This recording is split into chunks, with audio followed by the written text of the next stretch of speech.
In Steinau an der Straße im Main-Kinzig-Kreis hat die Polizei Leichenteile gefunden. Die Nachrichten jetzt mit Robert Hübner. Ja, die Leichenteile lagen in Säcken in einer Wohnung und das wohl schon längere Zeit. Die tote Person ist ein Mann und er soll getötet worden sein. En matière de crime, les femmes utilisent le plus souvent des méthodes indirectes et moins violentes que les hommes, comme l'empoisonnement. Les cas de femmes qui tuent avec des armes à feu ou des armes contondantes sont plus rares. L'histoire d'aujourd'hui, vous allez le voir, est tout à fait singulière, puisque la femme dont on va parler a poignardé et ensuite découpé son compagnon à la tronçonneuse. Et elle aurait fait tout cela en légitime défense, puisque son compagnon, pris d'hallucination après avoir ingurgité une plante soi-disant aphrodisiaque, a cru qu'elle était possédée. Il s'est donc jeté sur elle pour l'étrangler. Les faits se sont-ils vraiment déroulés ainsi ? Pour le savoir, suivez-moi aujourd'hui dans cette histoire, l'histoire de Tania.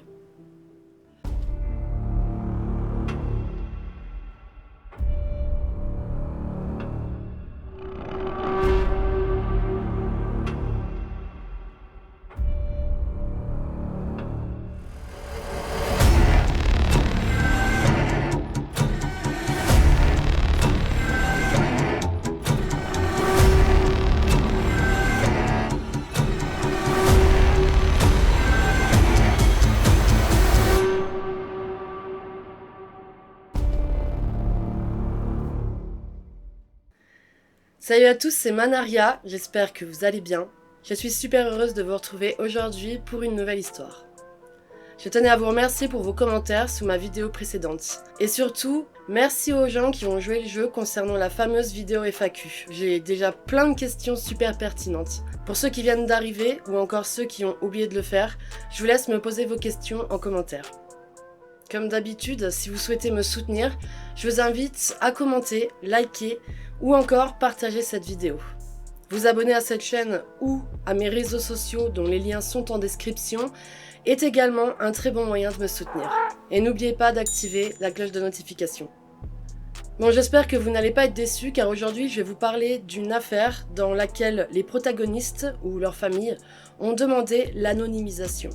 En Allemagne, ils détiennent les lois les plus fortes en ce qui concerne l'anonymat des condamnés ou de leurs victimes. Alors malheureusement, je n'ai aucune photo non floutée des personnes dont je vais vous parler. J'avoue que ça m'a pas mal chiffonné au départ, mais cette histoire elle est tellement folle que j'ai pas hésité à vous en parler. Alors commençons. Nous sommes le matin du lundi 11 juin 2018 au commissariat de Lottichstraße. La préposée au courrier ce jour-là ouvre des enveloppes comme d'habitude. Il est un peu plus de 10 heures lorsqu'elle ouvre la dernière enveloppe, dans laquelle elle trouve une lettre et 2 clés. À peine la lecture commencée, elle décide de la porter au chef de la brigade.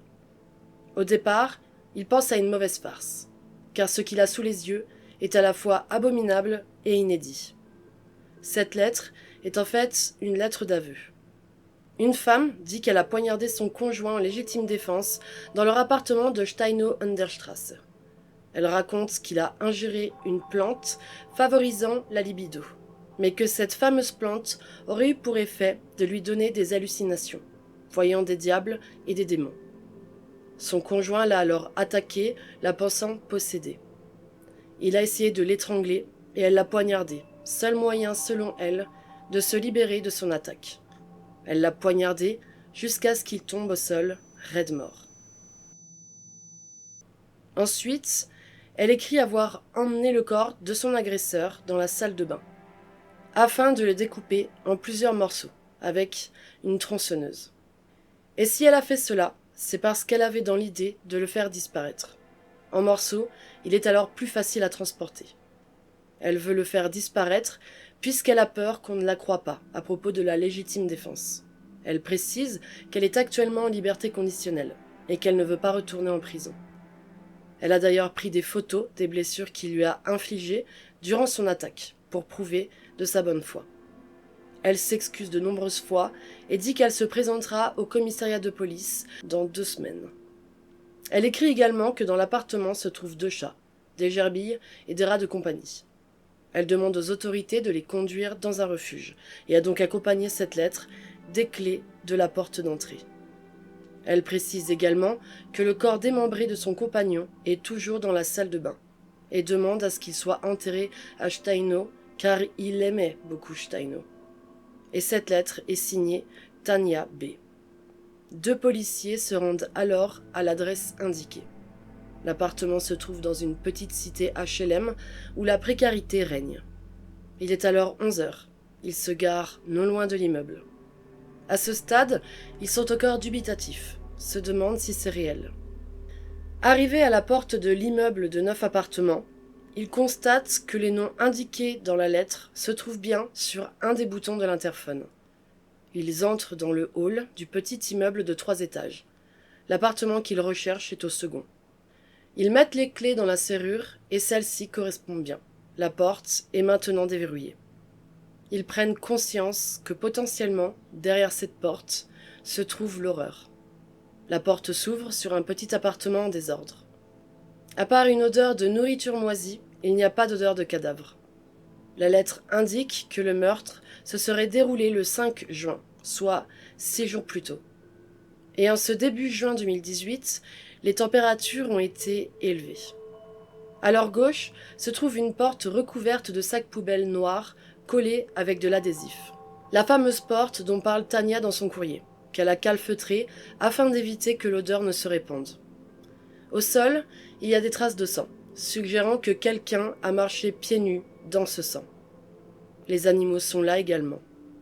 Maintenant, ils y croient. La lettre dit vrai. Et dorénavant, ce n'est plus de leur ressort.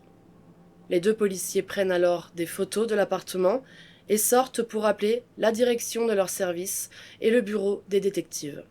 L'inspecteur en chef Franz Effinger est appelé pour se rendre sur les lieux. Il arrive sur le parking de l'immeuble à 11h30. Effinger, accompagné de ses collègues, monte à l'étage et constate à son tour que ce qui est écrit dans la lettre est apparemment réel. Il constate également que quasiment tout ce qui se trouve dans l'appartement est recouvert de traces de sang. Il ne reste plus qu'à ouvrir cette fameuse porte de salle de bain, recouverte de sacs poubelles et d'adhésifs. Effinger enlève le scotch et entrouvre la salle de bain. Dans un premier temps, l'odeur de cadavre s'échappe de cette petite pièce. La pièce est recouverte de sang. Il y en a absolument partout. Dans cette pièce, il y a un tas de sacs poubelles. Chaque sac semble plein. Il y a également des couvertures et des draps couverts de sang, et 2 tronçonneuses. C'est donc vrai. Ce n'était pas une blague, comme l'ont cru les policiers qui ont lu la lettre quelques heures auparavant. Un des policiers s'occupe d'attraper les chats afin de les confier à des voisins. C'est une scène de crime. Les animaux sont donc sortis de l'appartement et les policiers aussi. C'est maintenant aux médecins légistes et aux experts en scène de crime de venir constater de l'horreur qui se trouve dans cet appartement. Un mandat d'arrêt pour homicide involontaire est immédiatement lancé contre Tania. Il faut absolument la retrouver. Une enquête est alors ouverte et la vie de Tania est fouillée. Dans sa lettre, elle a écrit qu'elle se rendrait en Allemagne de l'Est afin d'aller voir ses enfants. Tania est une femme de 34 ans, mère de 7 enfants de 3 pères différents. Tous ses enfants ont été placés. La garde lui a été retirée et les enfants sont aujourd'hui tous dans des familles d'accueil. Les policiers envisagent le pire. Au vu de ce qu'elle a fait, et si ses affirmations sont vraies, alors elle doit être dans un état émotionnel fragile. Ils craignent qu'elle ne s'en prenne aux enfants. Les cas de meurtre-suicide sont courants après un tel crime. De plus, ils ne la connaissent pas. Ce qu'ils ont trouvé dans cet appartement, maculé de sang, leur laisse à penser qu'elle est peut-être simplement dangereuse. Les agents de police travaillent alors sur 2 priorités. Retrouver Tania et s'assurer que les enfants sont en sécurité. Les familles d'accueil sont toutes contactées. Tout au long de la journée, la police réussira à contacter chaque famille et est dorénavant sûre que tous les enfants sont en sécurité. Des enfants avec lesquels elle n'a a priori plus de contact depuis leur placement. Les enfants ont été placés suite à l'incarcération de Tania en septembre 2015 pour fraude et falsification de documents à des fins financières. À l'époque, elle a été jugée incapable de s'occuper de ses enfants en raison d'un trouble de la personnalité borderline. Incapable de gérer leur éducation, les papiers, la maison. Pendant ce temps, des experts s'occupent de chercher Tania grâce à son téléphone portable. Peu d'activité. Mais durant le week-end, elle a répondu à un appel et écouté un message vocal, ce qui suffit à la localiser. A priori, elle se trouve à Dortmund. Dortmund est la ville où elle est née. Elle connaît bien cette ville et peut donc facilement s'y cacher. Une équipe de policiers est envoyée sur place afin de se rendre là où le téléphone a borné, près de la gare. Dans ce quartier, il y a de nombreux hôtels, et les policiers se mettent en quête de la trouver ou de trouver une piste comme une réservation à son nom dans un de ces hôtels. Pendant ce temps, les médecins légistes inspectent la scène de crime. Ils entrent dans la salle de bain. Juste à l'entrée se trouvent 2 tronçonneuses. Apparemment, une seule a été utilisée. Au sol, sous les couvertures, se trouvent le torse et la tête. Les membres sont retrouvés chacun dans un sac poubelle placé dans la baignoire. La peur qu'il y ait plus d'un cadavre s'envole. Les médecins constatent rapidement que Martin a bien été poignardé. L'arme du crime est alors recherchée. Un couteau de 30 cm de long est emmené, puisque, a priori, les marques sur le corps donnent l'impression qu'une telle lame a été utilisée. Des larves de mouches trouvées dans la salle de bain sont également récoltées, afin de s'assurer de la date de décès de Martin. Le corps est ensuite emmené à l'Institut médico-légal de Francfort. Le reste de l'appartement est passé au crible. Du luminol est utilisé, car des éclaboussures de sang sont retrouvées partout, mais certaines ont été effacées. A priori, Tania a essayé de nettoyer la scène. Pour l'instant, la police pense que l'histoire de la légitime défense est plausible, et que ce que raconte Tania est peut-être vrai. Premièrement, la scène de crime indique une certaine maladresse, la quantité de preuves relevée, le démembrement bâclé, l'emballage des membres. Tout ça ne laisse pas penser que cela pourrait être prémédité. Ensuite, le désordre pouvant résulter d'une bagarre, les traces de sang dans la chambre, là où Tania a dit dans sa lettre que Martin l'a agressée, concordent avec la version de Tania. La cuisine est également fouillée à la recherche de la fameuse herbe. Le contenu de casseroles ou d'assiettes abandonnées est prélevé. Pendant la fouille de l'appartement, des voisins ayant entendu les bruits de couloir viennent à la rencontre des policiers.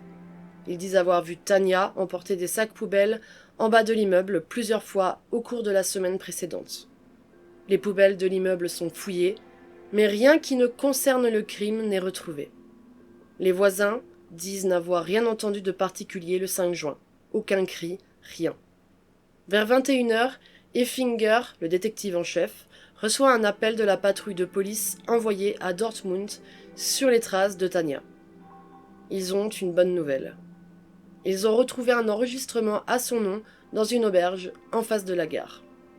Le temps d'obtenir les autorisations nécessaires à son arrestation, il est maintenant presque minuit.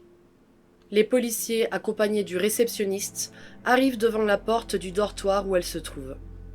Le réceptionniste ouvre la porte. Les policiers s'engouffrent à l'intérieur de la chambre où se trouvent 4 personnes, dont Tania, allongée sous ses couvertures sur un lit du bas. Elle semble plutôt calme face aux policiers. Elle ne présente aucune résistance, ne tente pas de s'échapper. Les policiers l'ont trouvée presque indifférente. Maintenant qu'ils l'ont trouvée, la seule chose qu'ils veulent, c'est l'entendre le plus rapidement possible. Elle est emmenée au poste de police de Dortmund, où elle est entendue une première fois. Tania répète ce qu'elle a écrit dans sa lettre. Elle dit qu'elle a fait ça pour se défendre, son compagnon étant devenu fou après la prise de l'herbe aphrodisiaque. Vers 1h30 du matin, 3 policiers de Gelnhausen arrivent, ayant l'ordre de la rapatrier afin qu'elle soit entendue et qu'elle passe devant le juge d'instruction de Hanau dès le lendemain. Une policière s'assoit à côté de Tania durant le trajet qui va durer 2h30. Elle a l'habitude d'avoir des accusés bavards, parfois moqueurs, grande gueule ou simplement inquiets pour la suite. Mais là, Le silence est absolu durant 1 heure. La policière appréhendait beaucoup ce trajet avec Tania au vu du crime pour lequel elle est accusée. Elle n'a pas l'habitude de rencontrer des femmes accusées de telles atrocités. Mais Tania est calme, presque renfermée, et surtout polie. Puis au bout d'1 heure, Tania brise le silence et demande à la policière si elle a des enfants. La policière, qui n'a pas pour habitude de révéler des informations sur sa vie privée aux accusés, par mesure de sécurité, ne répond pas. Mais oui, c'est bien une maman. Tania lui parle du placement de ses enfants qui l'a détruite. Elle parle du fait qu'elle ne sait pas si elle le reverra un jour. Arrivée à Gelnhausen, la policière lui souhaite le meilleur, attendrie par le discours de cette mère et par son comportement timide. Elle est placée en cellule en attendant l'interrogatoire du lendemain. Effinger et un de ses collègues sont dans la salle d'interrogatoire à 10 heures, fort des premiers éléments résultant de l'autopsie réalisée durant la nuit. Martin, le compagnon de Tania, a reçu 31 coups de couteau, dont certains dans le dos. Ce sont ceux qu'il a reçus au cou qui l'ont achevé. L'artère carotide sectionnée, il s'est étouffé avec son propre sang. Pour preuve, le sang retrouvé dans ses poumons. Tania arrive alors et se place devant eux. Pour la première fois, ils rencontrent la femme accusée d'avoir démembré un homme à la tronçonneuse et sont quelque peu surpris par son apparence. C'est une petite femme blonde qui, à première vue, ne donne pas l'impression d'être capable du pire. Et l'interrogatoire commence. Il la questionne sur le déroulement des faits du 5 juin 2018. Que s'est-il passé exactement ? Tania raconte que le 5 juin 2018, son compagnon Martin est rentré avec des herbes médicinales censées augmenter sa libido. Martin, ayant subi une vasectomie, se sentait depuis moins efficace. Il s'est alors préparé ses herbes, les a consommées, puis le couple est allé faire une sieste.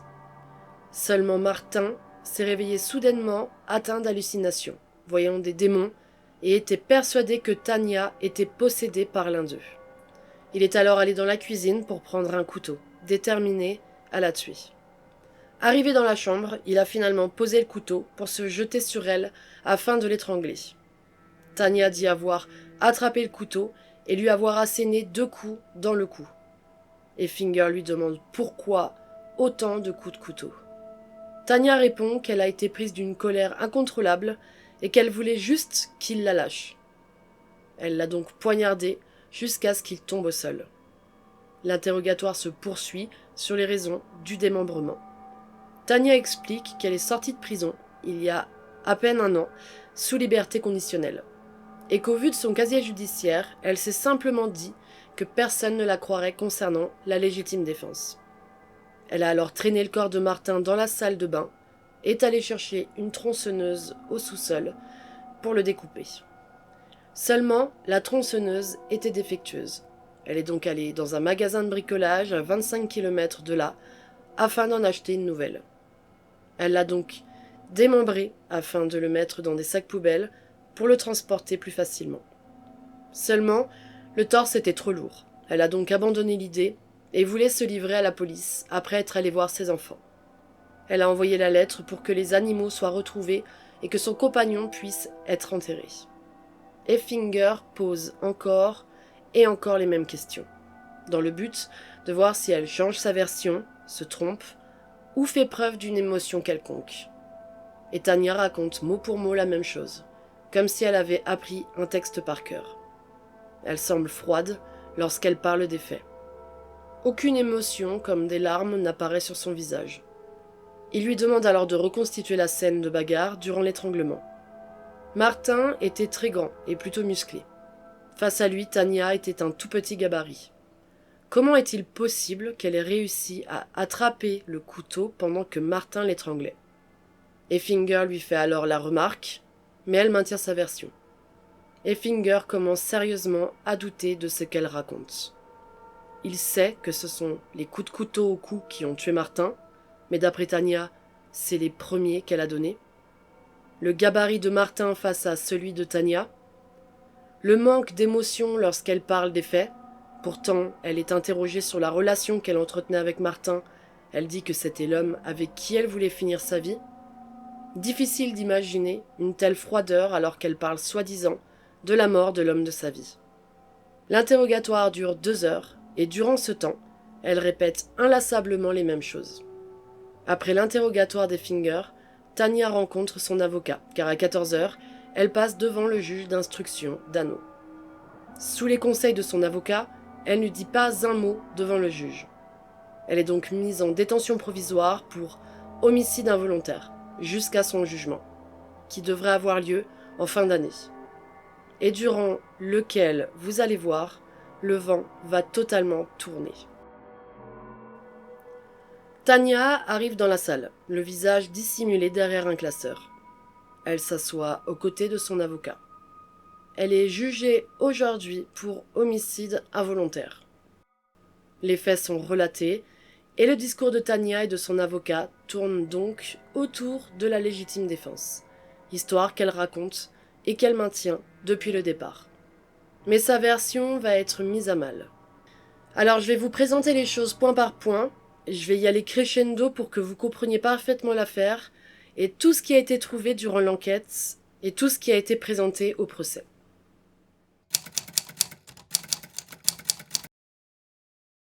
Martin est un homme de 47 ans, chauffeur de bus de profession. Il a le plaisir d'avoir dans sa vie sa fille déjà grande.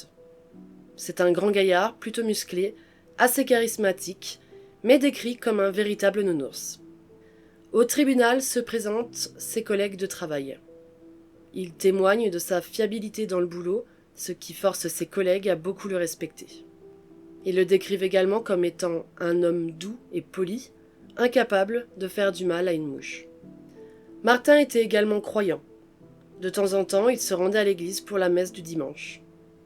Il participait également à certaines activités à but social via l'église, notamment la réinsertion de femmes détenues. Dans certains pays, l'église participe à des programmes de réinsertion sociale pour aider les détenus à se préparer à la vie après la libération. Ces programmes peuvent inclure des formations professionnelles, des cours d'éducation et des ateliers sur la gestion de la vie quotidienne. Et c'est ainsi qu'il rencontre Tania. Il lui rend visite régulièrement et au fur et à mesure de ses visites, il tombe amoureux de cette femme. Tania est incarcérée depuis 2015 et ils se rencontrent courant 2017. Cet accompagnement débouchera d'ailleurs sur une sortie sous libération conditionnelle en novembre 2017. La libération conditionnelle est acceptée à condition que Tania ait un logement stable. Martin lui propose alors de venir s'installer dans son appartement, lui qui décrit Tania comme étant une femme dépassée par la vie. Il veut l'aider et la mettre en sécurité. Et au départ, ça se passe plutôt bien. Les voisins les voient sortir main dans la main, ils l'emmènent faire de grandes balades à vélo, vont à la piscine, à l'église, nombre d'activités enrichissent leur vie de couple. Malheureusement, ce bonheur sera de courte durée. Au printemps 2018, peu de temps après l'emménagement de Tania, Martin déchante. Il va au travail quasiment chaque jour et lorsqu'il rentre du travail, Tania est à la maison devant l'ordinateur. La maison dans un état lamentable. Ordures, saleté, odeur d'urine de chat, bordel, la totale. Il est donc obligé de s'occuper de tout. D'ailleurs, des photos de l'appartement de Martin sont présentées durant le procès à certains de ses amis venus témoigner. Et tous affirment que cela ne ressemble pas à Martin. Son appartement avant l'arrivée de Tania était nickel. Et s'ajoutent à leur récente relation des problèmes financiers. Tania, qui ne travaille pas, dépense tout l'argent de Martin dans des achats compulsifs faits sur Internet. Elle se fait livrer un tas de choses presque tous les jours.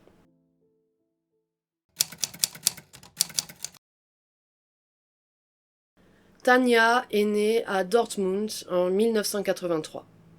Sa vie, lorsqu'elle a été exposée au tribunal, a été qualifiée de chaotique par les médias. Elle est donc mère de 7 enfants, de 3 pères différents. Enfant retiré lors de son incarcération en 2015. Elle a été vue par des experts psychiatres dans le cadre d'une enquête de famille et diagnostiquée borderline. Elle a beaucoup de mal à gérer son quotidien, donc ses enfants, son logement, ses relations sociales ou affectives. Agit souvent sous le coup de l'impulsivité, peut se mettre facilement en danger et même attenter à sa vie. De plus, elle a une peur extrême d'être abandonnée. Elle n'a jamais réussi à avoir de travail fixe et vit la plupart du temps dans la précarité. Un de ses ex-maris vient témoigner à la barre de sa vie passée avec Tania. Il dit d'elle que c'est une malade mentale, dotée d'une grande agressivité. D'ailleurs, l'histoire de fraude n'est pas la seule fois où elle a été en relation avec la justice, puisque ce fameux ex a porté plainte contre elle à l'époque, car tenez-vous bien, elle est passée devant le tribunal pour avoir violé la loi sur la protection animale. Lorsqu'il a voulu la quitter, elle s'en est prise aux chats de son ex-mari et les a tout simplement tués.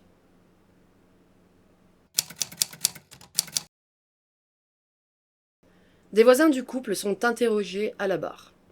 Ont-ils constaté quelque chose ? Comment n'ont-ils pas entendu les faits du 5 juin 2018 ? Les voisins décrivent Martin comme étant un homme serviable.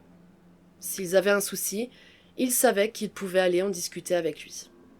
Toujours souriant, c'était un homme de bonne compagnie. Seulement quelques mois après l'arrivée de Tania, ils ont constaté que le sourire de Martin s'était quelque peu effacé.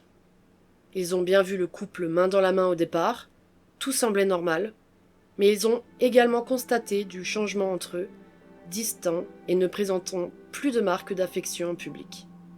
L'un d'eux dira que Martin lui avait confié, un mois avant son décès, qu'il avait dans l'idée de rompre, ne supportant plus le comportement de Tania. Et au moment des faits, certains rapporteront avoir entendu le bruit d'une tronçonneuse, mais personne n'a imaginé à quoi pouvait servir cette tronçonneuse, ce que je leur accorde aisément. Tous sont très touchés par ce qui est arrivé à Martin, lui qui était tellement aimable avec eux, et une certaine culpabilité se fait ressentir chez eux. Je pense que maintenant, vous commencez peu à peu à comprendre ce qu'il s'est passé. Mais attendez un peu, car vous n'êtes absolument pas prêts pour la suite.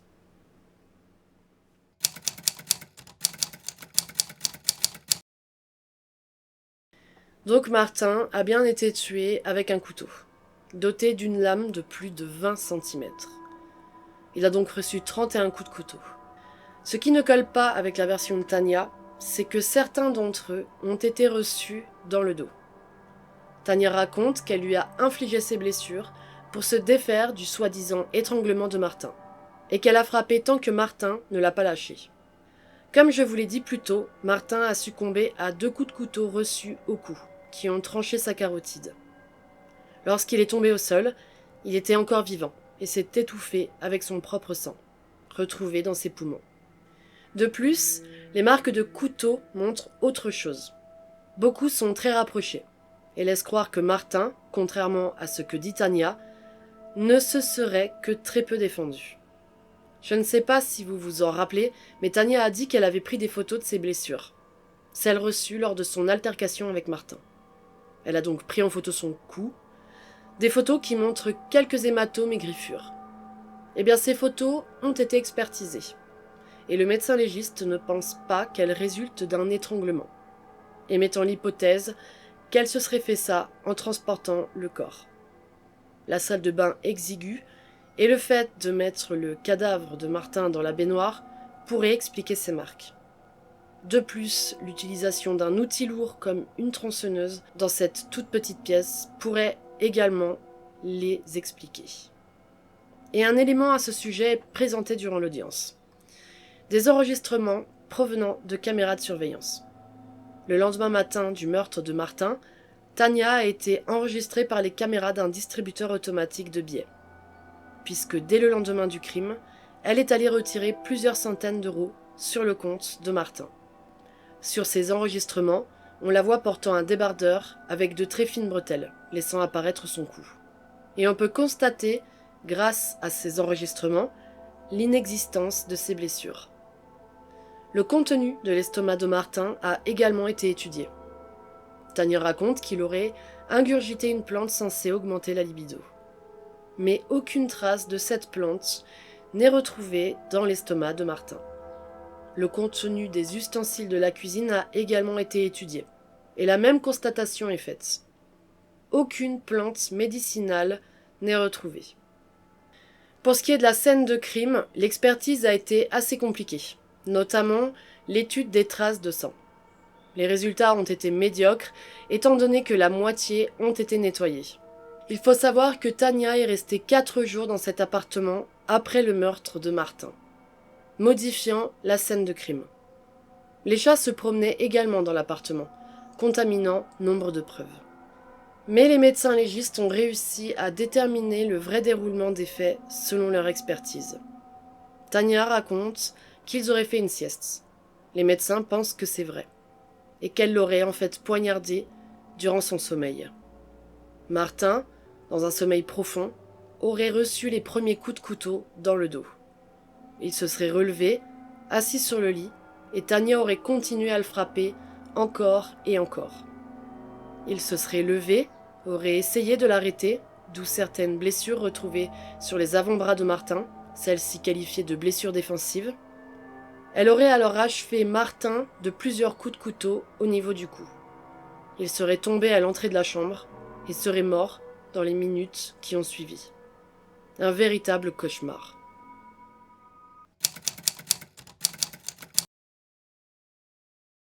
Tout ce qui a été présenté durant les différentes audiences ont été confirmés grâce au téléphone de Tania. Ce qui est le cas dans beaucoup d'affaires de crimes, j'ai l'impression. Les téléphones portables ou les ordinateurs sont très souvent de véritables mines d'informations pour les autorités. Donc, comme on a pu le comprendre, quitter Tania, c'est prendre le risque d'une vague de violence. Elle l'a démontré en tuant les chats de son ex. Et bien comme beaucoup d'entre vous le savent, les gens qui s'en prennent aux animaux sont souvent des personnes ayant de véritables problèmes de violence et de manque d'empathie. 1 mois avant le crime, Martin avait donc décidé de rompre avec Tania, une information validée par un témoin. Et bien quasiment au même moment, Tania a commencé à faire des recherches étranges sur Internet via son téléphone portable. Elle a cherché les effets de certains champignons ou plantes sur le corps humain, la dose nécessaire d'ibuprofène pour faire une overdose, ou encore la quantité de muscade nécessaire pour que l'empoisonnement soit mortel. Et 1 semaine avant le meurtre de Martin, les recherches se sont accélérées. Chaque jour, elle passait beaucoup de temps à chercher des solutions pour faire passer un meurtre en légitime défense, et les méthodes utilisées pour éliminer toute trace de viande ou d'odeur de cadavre. Elle a également regardé les prix pour un congélateur coffre. Toutes ces recherches prouvent que son acte était complètement prémédité. Elle a réfléchi pendant 1 mois à la manière dont elle allait se débarrasser de Martin. Cet homme qui voulait la sortir de ses méandres, celui qui l'a accueillie chez lui afin de lui offrir une stabilité propice à une nouvelle vie. Un homme qui a voulu simplement l'accepter comme elle était, mais qui a eu la malheureuse idée de vouloir la quitter. Et un dernier élément mérite d'être cité. Tania, voulant aller certainement jusqu'au bout de ses mensonges, a fait quelque chose de complètement barjot. Le week-end suivant le meurtre de Martin, Tania s'est rendue à une convention de tatouage dans la ville de Dortmund, lors de laquelle elle s'est faite tatouer le prénom de Martin avec sa date de naissance et la date de sa mort, la date à laquelle elle l'a tué, le 5 juin 2018. Et elle a montré ce tatouage aux autorités, appuyant le fait que c'était l'homme de sa vie. Une vraie cinglée. Jugée responsable de ses actes malgré sa pathologie, le juge a d'ailleurs dit quelque chose que je trouve pertinent. Il a dit qu'elle savait ce qu'elle faisait, mais peut-être pas pourquoi. En février 2019, elle prend donc la peine maximale. Et comme évoqué dans différentes vidéos sur ma chaîne, puisque ce n'est pas la première fois que nous nous rendons en Allemagne, pour les crimes graves, comme le meurtre, la peine maximale est généralement la réclusion à perpétuité. Cependant, la loi allemande prévoit également la possibilité d'une libération conditionnelle après une période de sûreté généralement fixée de 15 ans de réclusion, en espérant qu'elle ne soit jamais autorisée à sortir sous liberté conditionnelle. Voilà, l'histoire est maintenant terminée. Dites-moi en commentaire ce que vous ressentez face à ce récit. Personnellement, certains passages ont été plutôt compliqués à écrire. J'essaye de ne pas imaginer quoi que ce soit, mais parfois c'est assez difficile à faire. La tronçonneuse, c'est quand même du lourd. Et puis j'ai pas arrêté de penser à ces pauvres enfants, aujourd'hui, qui sont placés et qui vivent avec l'idée d'avoir une mère aussi abominable. 7 humains mis sur terre pour leur faire vivre de telles horreurs. Ah, et juste une toute petite précision, j'ai parlé de la pathologie de Tania, le trouble de la personnalité borderline. Ce n'est pas à cause de ça qu'elle est devenue une meurtrière. C'est peut-être un élément qui a favorisé ses prises de décision, mais chaque trouble de la personnalité est différent. Comme chaque schizophrénie ou trouble bipolaire. Ça ne fait pas d'eux des monstres. À la base, Tania ne devait simplement pas être une bonne personne. J'espère que la manière dont j'ai relaté les faits vous a plu. N'hésitez pas à me le faire savoir en likant, en commentant ou en vous abonnant. Encore merci à vous tous qui me donnez beaucoup de force. Je vous embrasse fort et s'il vous plaît, prenez soin de vous.